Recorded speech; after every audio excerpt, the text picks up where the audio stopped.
The information shared in this episode is not intended to serve as a substitute for mental health services and is only intended to provide education and information to you, the listener.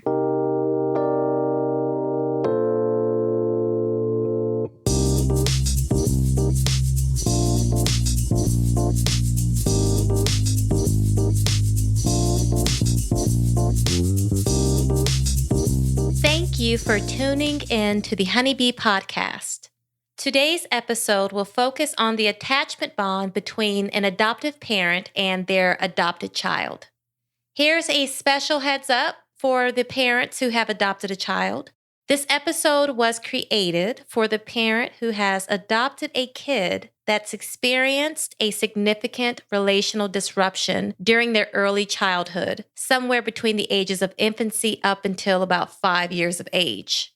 This relational disruption that I'm speaking of involved a severance of contact with their biological parent, which occurred due to their being away from the parent, like living with various relatives, being placed in foster care, as well as if the youth had been a recipient or victim of inconsistent caregiving or having lived in an abusive, chaotic, and otherwise unpredictable environment with their biological parents.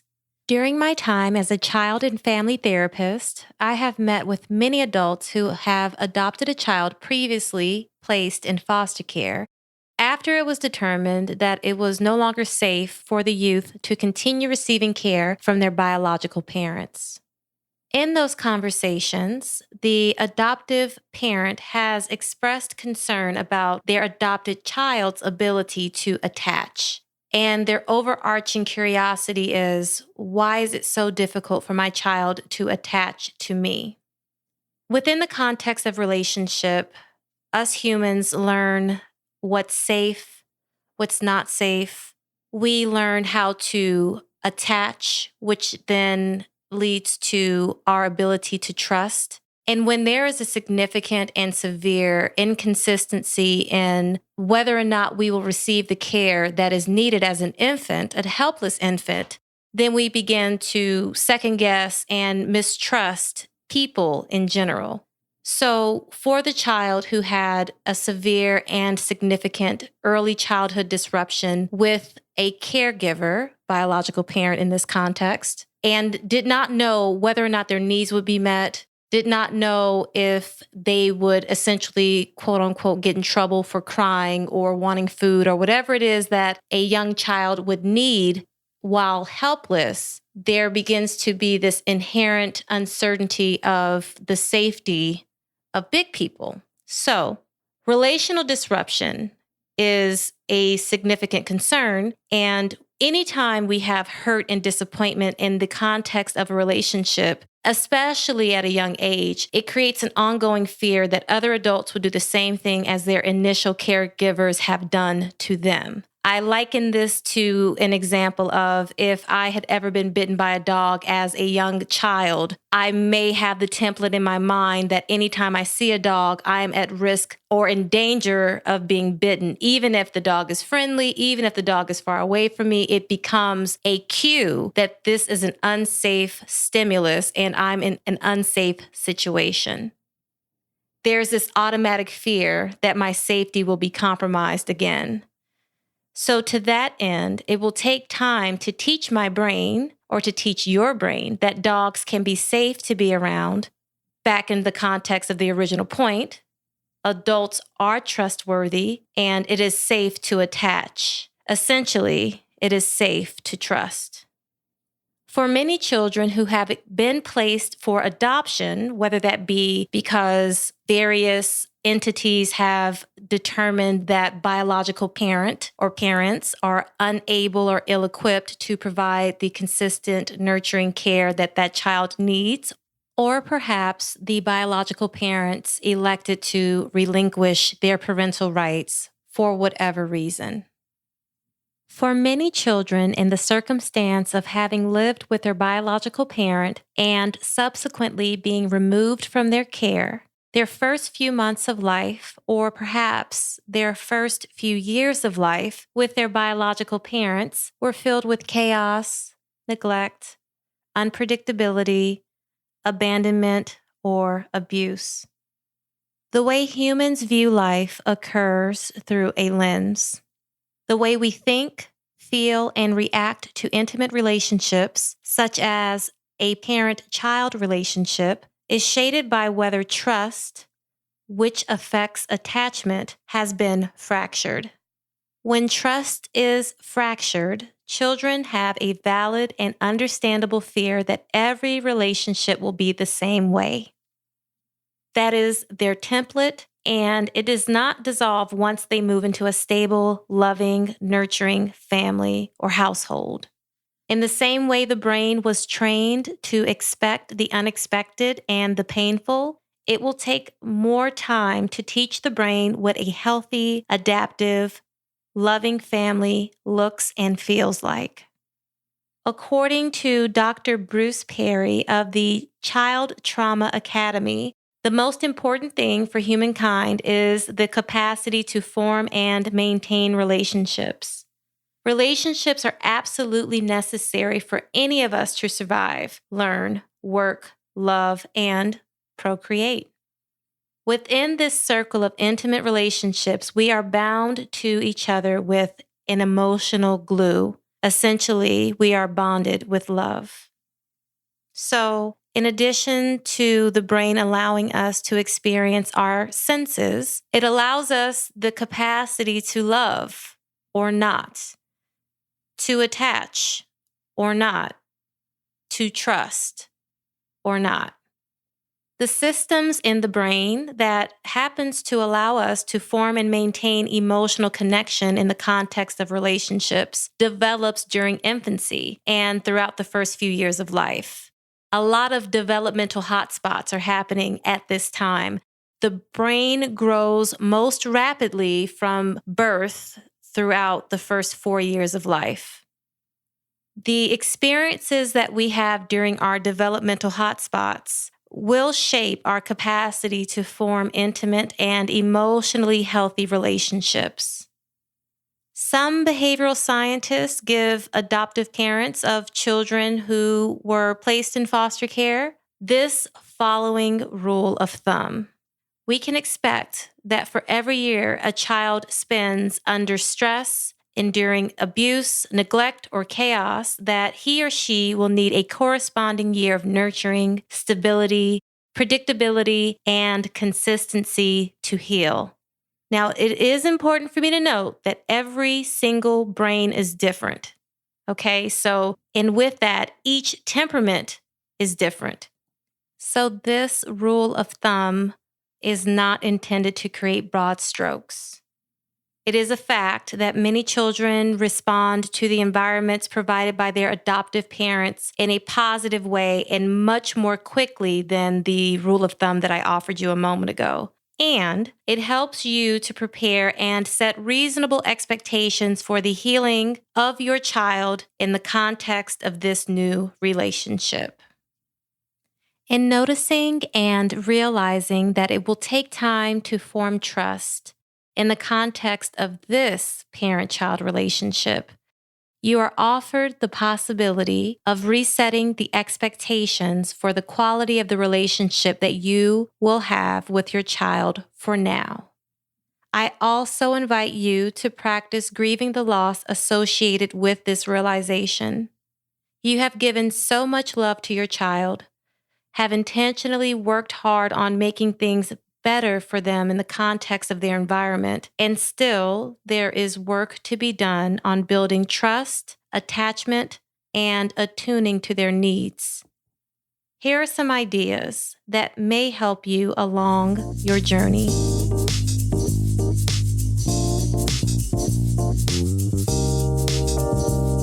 First, I would like to thank the following resources for helping me out with the content of this show.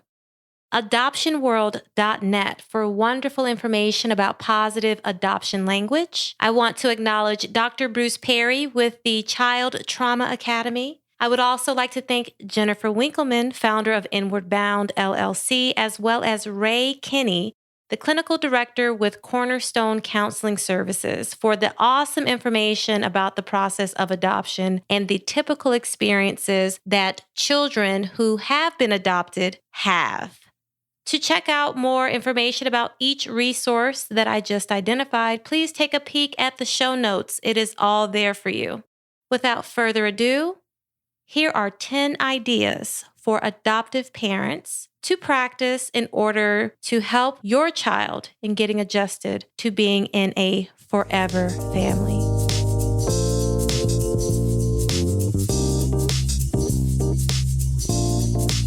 First thing that would be wise to practice would be to nurture this child.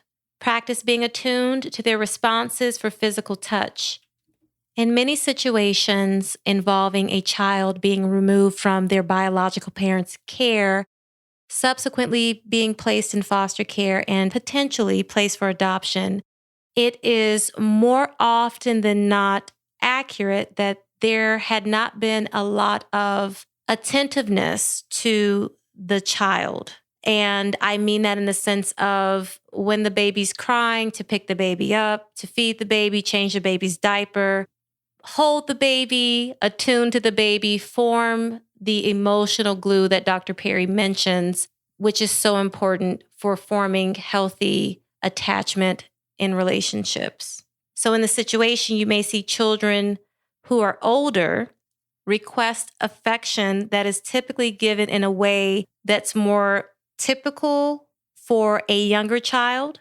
I've had the experience of working with a young lady who at the time had been 10 years old, and she moved into this wonderful home, a potentially adoptive placement, and she would climb in her potentially adoptive parents' lap and ask to be rocked.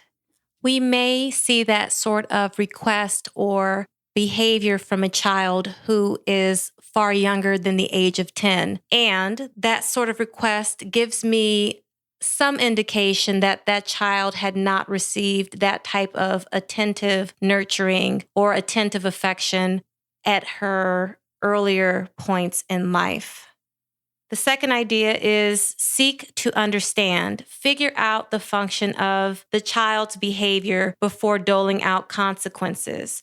In many situations, there may be occurrences of a child who has been adopted and previously placed in foster care for some time, and they move into this new wonderful home and they begin to hoard food.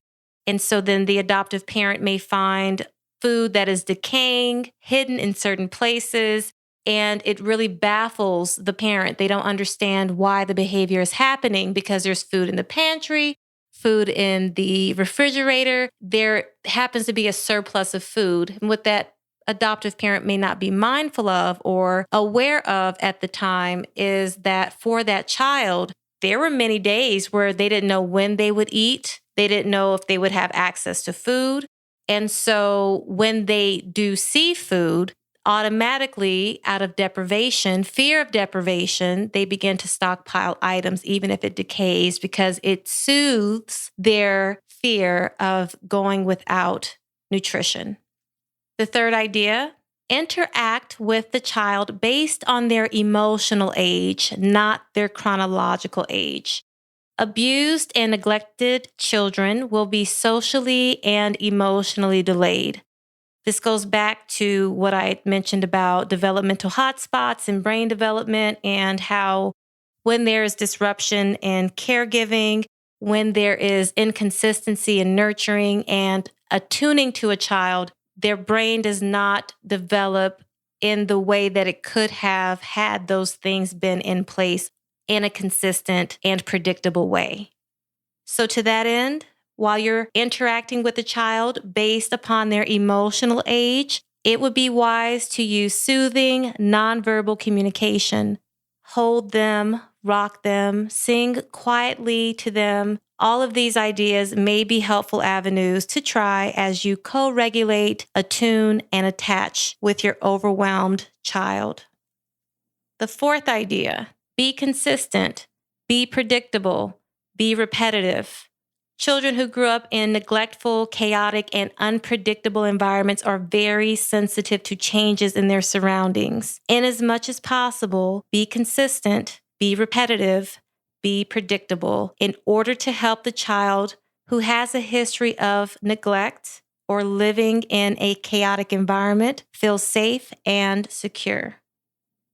The fifth idea: model and teach appropriate social behaviors and emotional expression. Again, many abused and neglected children do not know how to interact with others in a socially appropriate way.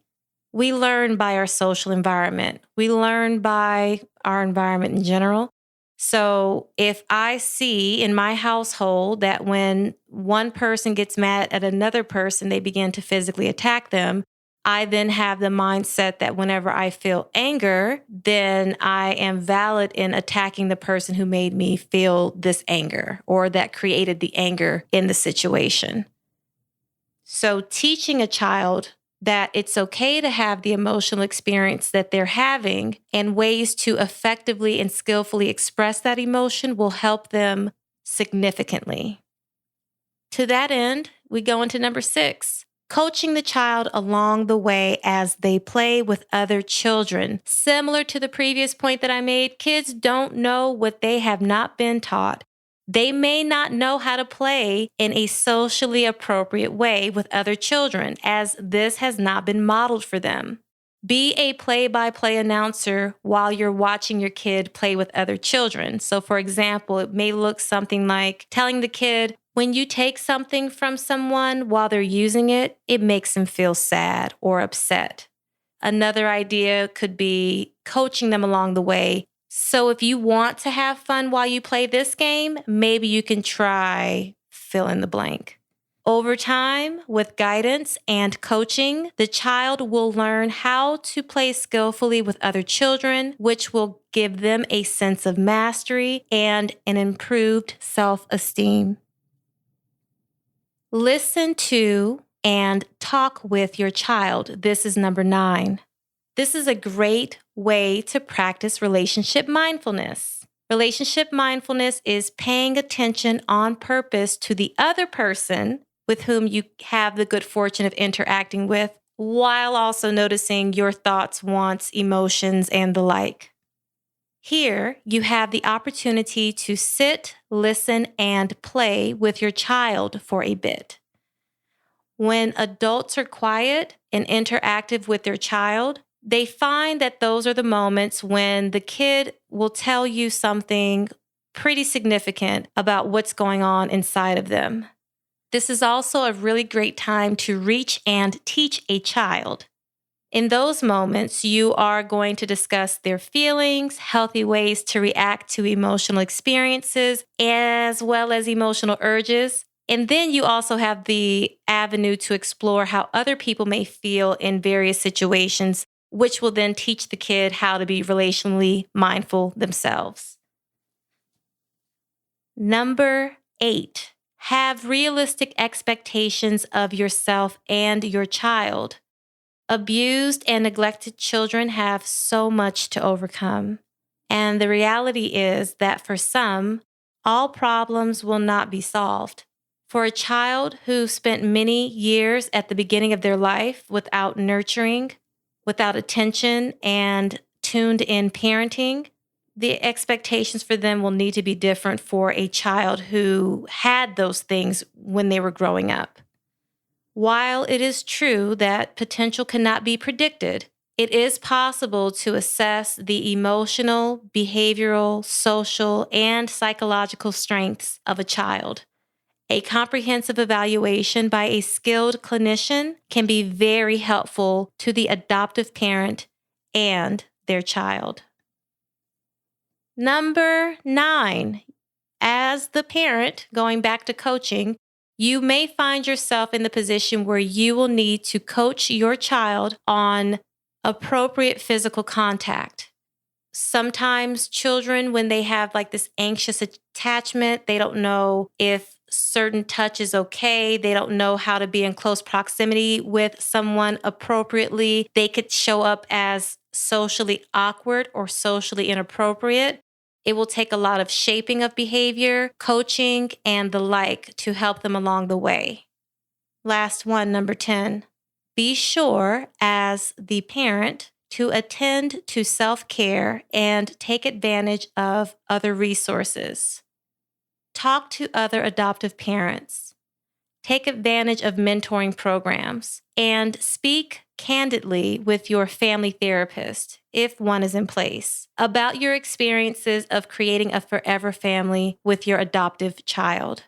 As your feelings are validated and fears erased, you are in a position to provide your daughter or son with the support they need. Thank you so much for tuning in to the Honeybee Podcast. Until next time, peace.